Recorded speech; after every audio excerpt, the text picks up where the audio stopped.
ఒక బ్రిడ్జ్ కావాలా, వెంటనే నాకు శాంక్షన్ కావాలని ఒక మాట చిన్నగా అడిగినా. మేమందరం చూస్తూ ఉన్నాం, అప్పుడే మేము కొత్తగా మంత్రులైనాం, చూస్తూ ఉన్నాం కేసీఆర్ గారు ఎట్లా స్పందిస్తారు, ఎట్లా రియాక్ట్ అవుతారు.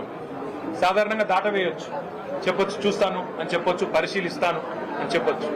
కానీ జీవన్ రెడ్డి గారి మీద ఉన్న గౌరవం, వారి మీద ఉన్న ప్రేమ ఎట్లాంటిదంటే క్షణంలోనే వెంటనే అక్కడే శాంక్షన్ చేసి 75 కోట్ల బ్రిడ్జ్ని అక్కడికక్కడే కరీంనగర్ ఉమ్మడి జిల్లాలో ఇచ్చిన మొట్టమొదటి శాంక్షన్ కేసీఆర్ గారు ఆ రోజు జీవన్ రెడ్డి గారి కోరిక మేరకు, వారి విజ్ఞప్తి మేరకు ఇచ్చిన ఆ బ్రిడ్జ్.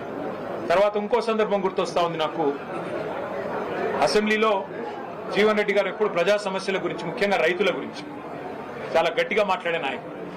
ఈ జిల్లాలో, ముఖ్యంగా జగిత్యాల జిల్లాలో నిజాం షుగర్స్ అనేది ఒక చాలా ఇంపార్టెంట్ సబ్జెక్ట్ గా ఉండేది. అటు విద్యాసాగర్ రావు గారు, జీవన్ రెడ్డి గారు ఇద్దరు కూడా కొట్లాడేవారు గట్టిగా, మాకు ఖచ్చితంగా దీన్ని తెరిపించాల్సిందే. కేసీఆర్ గారు కూడా ఖచ్చితంగా షుగర్ ఫ్యాక్టరీ తెరిపించాల్సిందే, అందులో భేదాభిప్రాయం లేదు, మేము కూడా మాటిచ్చున్నాము.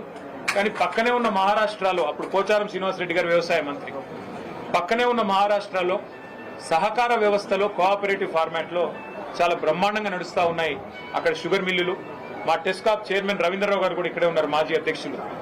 అట్లా కోఆపరేటివ్ వ్యవస్థను బలోపేతం చేస్తే బాగుంటుంది జీవన్ రెడ్డి గారు. ఒకవేళ మీరు కావాలనుకుంటే ప్రభుత్వం నుంచి 250-300 కోట్లు పెట్టడానికి కూడా మేము సిద్ధంగా ఉన్నాం.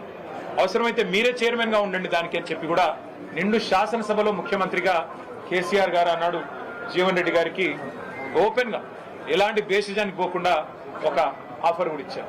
ఇవాళ నేను మా జగిత్యాల జిల్లా నాయకత్వానికి కూడా హృదయపూర్వకంగా నేను ధన్యవాదాలు తెలియజేస్తాను.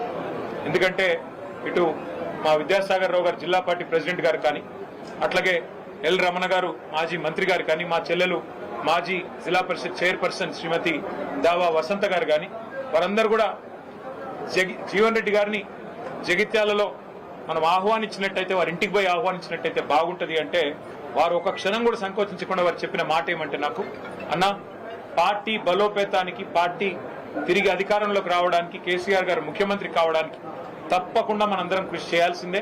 అందులో భాగంగా జీవన్ రెడ్డి గారి చేరిక అనేది మనకు చాలా చాలా లాభం జరుగుతుంది. వారిని మీరు తప్పకుండా రండి, ఆహ్వానించండి, మేమందరం కూడా మీకు వెల్కమ్ చెప్తామని చెప్పి వాళ్ళు అన్ని సాధారణంగా ఏర్పాట్లు కూడా వారు చేశారు. వారికి కూడా నా అభినందనలు. వాళ్ళ రాష్ట్ర వ్యాప్తంగా ఉన్న రైతుల్లో ఒక ఆక్రోశం ఉంది, రాష్ట్ర వ్యాప్తంగా ఉన్న ప్రజల్లో ప్రతి వర్గంలో ఇవాళ ఒక ఆక్రోశం వ్యక్తమవుతా ఉంది. ఈ ప్రభుత్వం రేవంత్ రెడ్డి గారి నాయకత్వంలో గత